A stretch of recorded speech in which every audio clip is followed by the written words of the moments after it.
Good morning, everyone. So, before we start our presentation, let us pray first.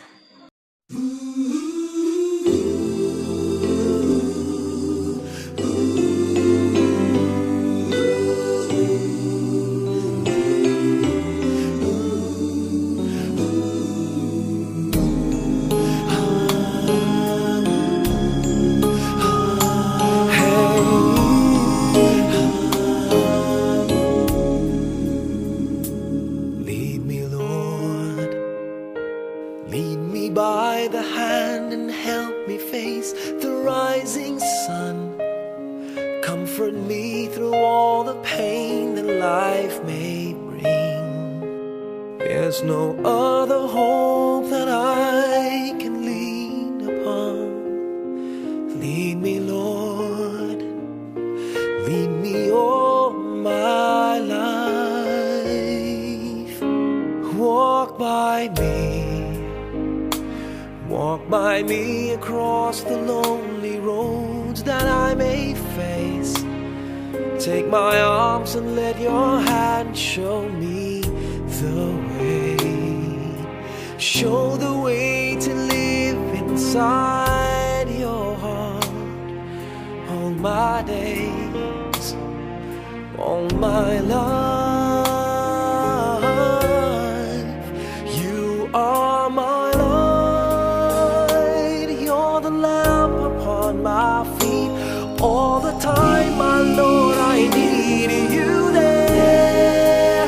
You are my light, I cannot live alone. Let me stay by your guiding love all through my life. Lead me, Lord. Lead me, Lord. Even though at times I'd rather go alone my way, help me take the right direction. Take your road. Lead me, Lord, and never leave my side.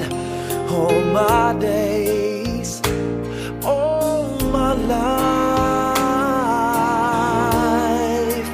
You are my light, you're the lamp upon my feet.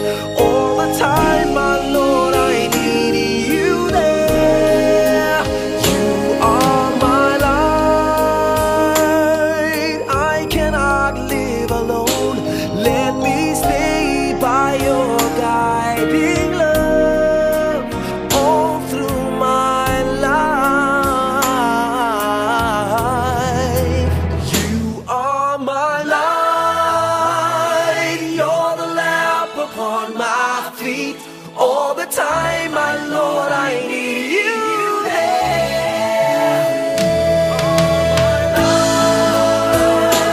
I just cannot live alone. Let me stay by your guiding love all through my life, all through my days. So lead me, oh Lord.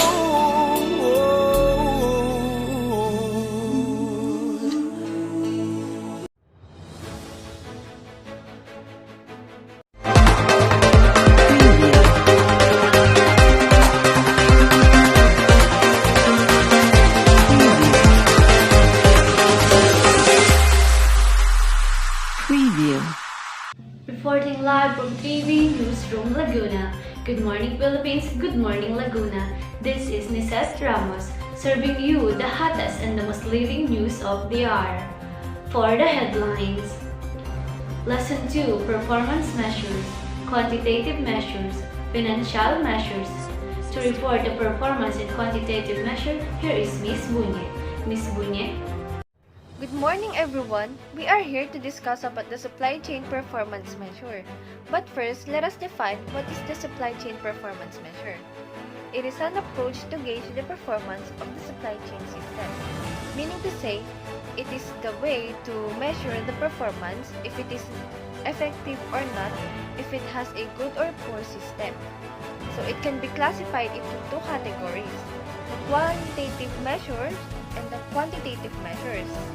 The qualitative measures, from the word the quality, it involves the product quality that can be satisfied by the customers. On the other hand, the quantitative measures, it involves the quantity, the numbers. For example, the delivery performance, the resource utilization, the supply chain response time, and so on. So among these two, we are much focuses on the quantitative measures. So let us define what is quantitative measures. It is an assessment characterized to measure the performance and compare or track the performance or the product. In other words, quantitative measures focuses on the performance inside the supply chain system. So we have two types of quantitative measures, the non-financial measures and financial measures. And it will be discussed by the next reporters. Again, I am Goynet Bunye, the reporter of Supply Chain Performance Measure. Back to you. Thank you, Ms. Bunye. And to give us information about non-financial measures, here is Ms. Pascual. Ms. Pascual? Thank you, Nisette. So what is non-financial measure? Non-financial metrics are quantitative measure that cannot be expressed in monetary units. The advantage of non-financial measure includes alignment of strategy and the identification of strategy improvements. Visibility of efficiency and effectiveness, drivers behind financial measure. Identification of cheating, thus improve focus on long-term rather than the short-term goals. The metric of non-financial measure encompass cycle time, customer service level, inventory levels, resource utilization, ability to perform, flexibility, and quality that will be discussed by the next reporter. I am Hazel Pascual. Thank you. Thank you, Ms. Pascual. And to report the cycle time, here is Mr. Robale. Mr. Robale? Hey everyone, I'm Joel Robale and I am your reporter for today. Our discussion is all about cycle time. Cycle time is referred to as a lead time. It is defined as the end-to-end delay in a business process. It is also the actual time spent working to produce an item. There are two types of lead time. One is a supply chain lead time and the other one is order to delivery lead time. Supply chain lead time is defined as the time taken by the supply chain to transform raw materials into final products, along with the time needed to reach the customer's destinations. The example for this one is the time taken, for example, in a shoe industry, kumbaga, kung gaano katagal bago mabuo ang isang sapatos. Kumbaga, for example, ang sapatos is 5 days bago mo magawa. Kaya man, sa mga fast food chain, di ba? For example, may sinasabi ang isang waiter kung gaano katagal bago maluto ang isang product, ganun. Kumbaga, kung ilang minuto or kung ilang oras bago mabuo ang isang produkto. Yun. And the order to delivery lead time is defined as the time delay in the middle of the placement of order by the customers and the delivery of products to the customers. The example for this one is in the Lazada and Shopee. The order to have a order, you need to place an order and pagkatapos nun, i-add to cart mo pa. Tapos, syempre, hindi mo agad ma-receive yung item mo. It takes 6 days to 4 days, di ba, bago dumating yung product mo, di ba? Kumbaga, yung delay ng time, di ba, sobrang tagal. And yes, this is the end of my report. Thank you, Mr. Robale. And to report the customer service level, here is Ms. De La Cruz. Ms. De La Cruz, are you there? Thank you, Nisette. Now let us discuss about customer service level, the measure for gauge of performance. So, customer service level, it is to talk for hours about the quality of service and various ways to measure it. To put it short, a customer service level is how many times a customer got service of different quantity. It is usually expressed as a percentage and has in this influence on the contact center in quotation. For example of service level is the percentage of calls answered in a call center, percentage of customer waiting less than a given fixed time, percentage of customers that do not experience a stock out. Now, the four measures for huge performance, these are as follow: the order fill rate, stock out rate, back order level, and lastly, the probability of on-time delivery. So first is the order fill rate.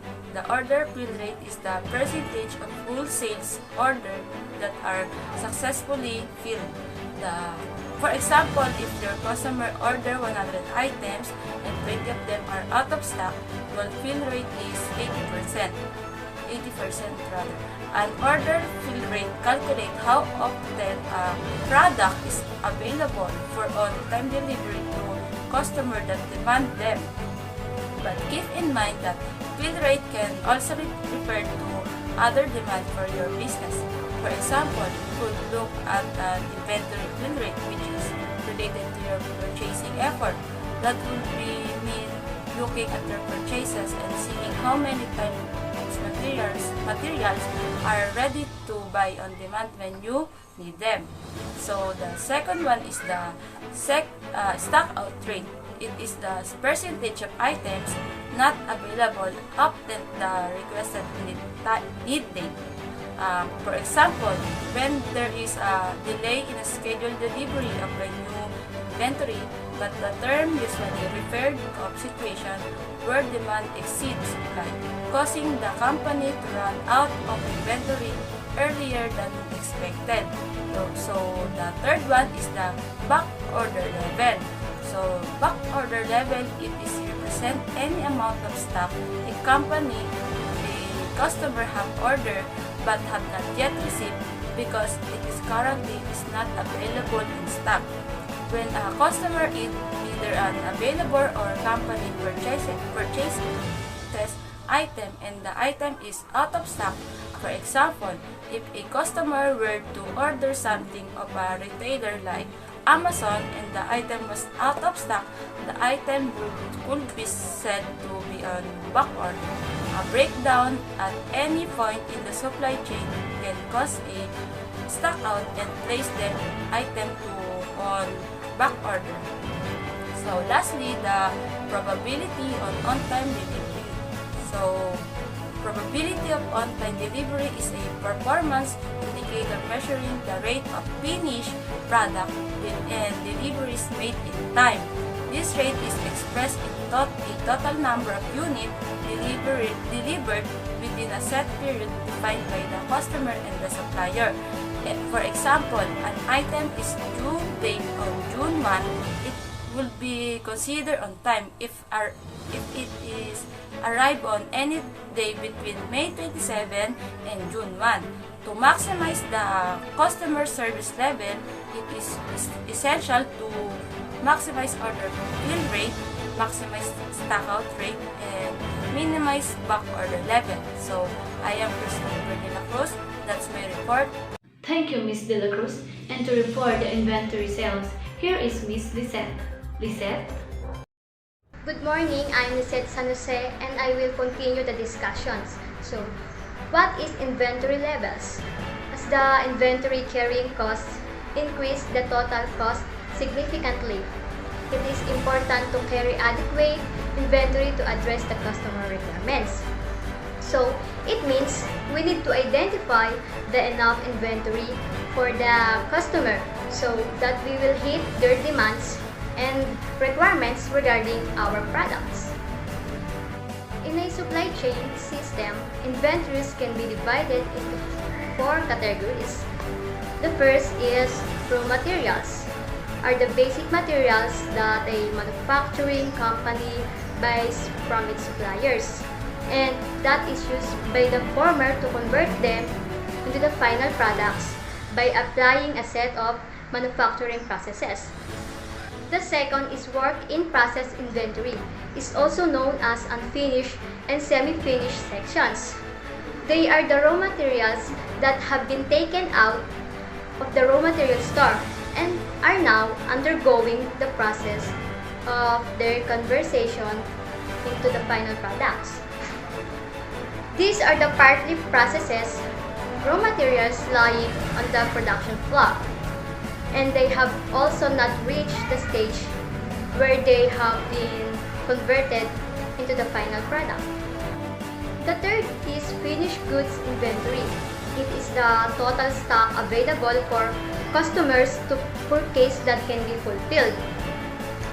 Finished goods is a relative term as a seller's finished goods may become a buyer's raw materials. For example, a textile factory may produce materials that can be used in clothing such as cotton or silk, while this may be the textile factory's finished goods.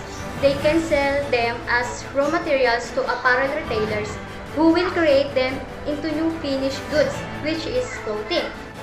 The last category is spare parts inventory, means spare parts capable of being used and affixed to, but not yet being used or affixed to. Production machinery employed by any borrower to create inventory in the ordinary course of business. That's all, thank you. Thank you, Ms. Lizette. And to report the resource utilization, here is Ms. Hilbao. Ms. Hilbao? Thank you, Ms. Ramos. And for the continuation of the discussion about the fourth dimension of the metrics, now let us tackle the last metrics, which is the resource utilization. Good morning, good afternoon, and good evening. This is Catherine Hilbao, Resource Utilization Reporter. Resource utilization motto is to use all the assets or resources efficiently to maximize customer service levels, reduce lead times, and optimize inventory levels. So resource utilization measures how effectively each resource is utilized against his or her availability or capacity. Using these metrics, managers can evaluate and continuously monitor each employees' work rates and analyze if they are overworked or underworked. So to understand this better, let's consider an example. For instances, the resource is booked 10 hours per day. So for example, Ms. Ramos has only the capacity of 8 hours. So in this scenario, it is clear that the resource is being overutilized because Ms. Ramos is working 2 hours more than the total available hours. Now, let's proceed.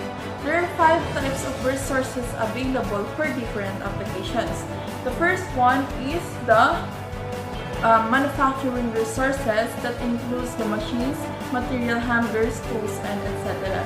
When we say manufacturing, this is the processing of raw materials or parts into finished goods through the use of tools, human labor, machinery, and chemical processing. So manufacturing resources are the resources needed on the shop floor during production, maintenance, inspection, or even repair of parts. So the second one is the storage resources that comprise warehouse, automated storage, and retrieval system. So storage resources are infrastructure resources that enables you to allocate physical storage space with a service request. And this also separates offerings which end users can request to supplement other services. So the third one is the logistic resources that engage truck, rail transport, air cargo carriers, and etc. So these logistic resources refers on the process of managing how resources are acquired, stored, or transported to their final destination. The fourth one is the human resources that consists of labor, scientific, and technical personnel. So this term or human resources is very familiar to us. So this is the department within the organization that responsible for all things related to the employees. So they are also collectively represents one of the most valuable resources in any businesses or organization. The last one is the financial resources that includes working capital, stocks, and etc. So financial resources, this is which the enterprises obtain the funds they need to finance their investment, capital, and other activities. So the role of these resources is also to make sure that there are enough funds to operate and that you are spending and investing wisely. So that's it for the resource utilization. And again, this is Catherine Hilbao, Resource Utilization Reporter. Back to you, Nisette. Thank you, Ms. Hilbao. Time check. It's already 11:30 a.m. in the morning. We'll be right back.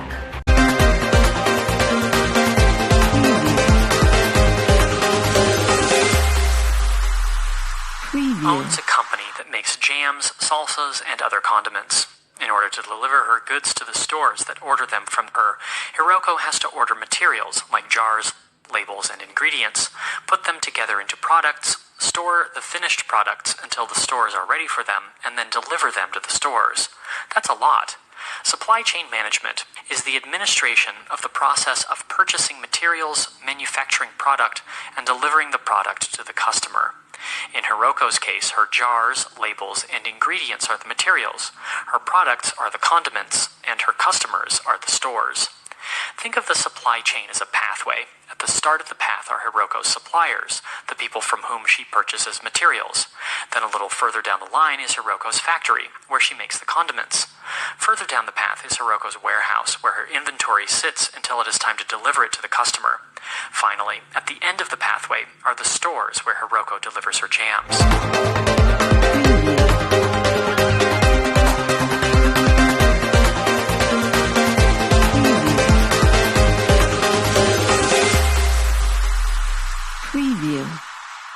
Reporting live from 3V Newsroom Laguna. Good morning, Philippines. Good morning, Laguna. This is Nisette Ramos, serving you the hottest and the most leading news of the hour. For the headlines: Lesson 2: Performance Measures. Quantitative measures. Financial measures. Financial measures used in evaluating overall the financial performance include the balance sheet, the income, and the statement of cash flows, and other objectives, measures of the company financial and operational performance used by the company to evaluate the company performance. Generally, the financial performance of supply chain is evaluated by considering the following items: cost of raw materials. Raw materials expenses refer to the cost of the components that go into the final manufactured product. They are one of three expenses included in a manufacturer's cost of goods sold. Next is revenue of goods sold. Cost of revenue is different from cost of the goods sold because the former also includes the cost outside of the production, such as distribution and marketing.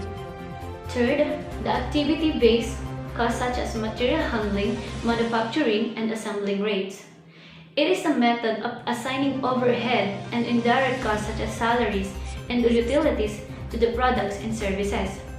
Fourth, the inventory holding costs are calculated as part of the total inventory cost within a single supply chain.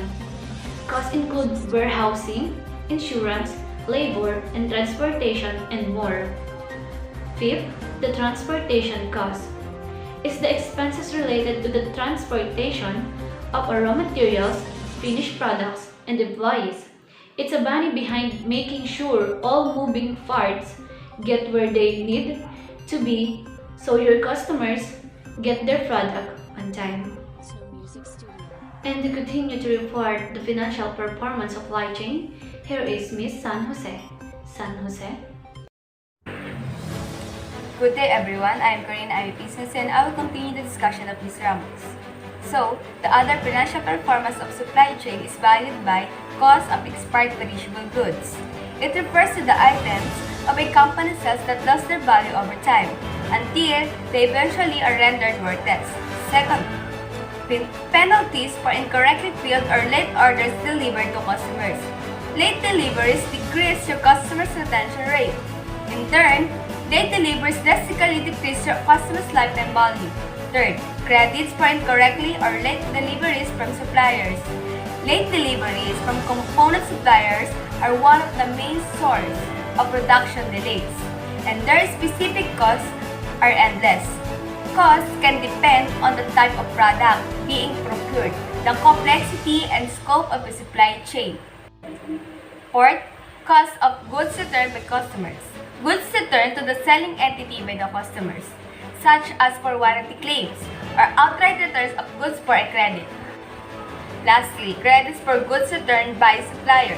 When the return to the supplies of the goods, then the cash account for the cash purchase respectively will be debited with a corresponding credit to purchase return account, as there is the return at the goods of the company to supplier.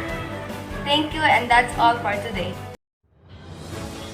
Thank you, Ms. San Jose. And to formally close our report, again, we are Group 2. Good morning, Philippines. Good morning, Laguna. Thank you for watching your local news. On behalf of all of us at Group 2, see you next time.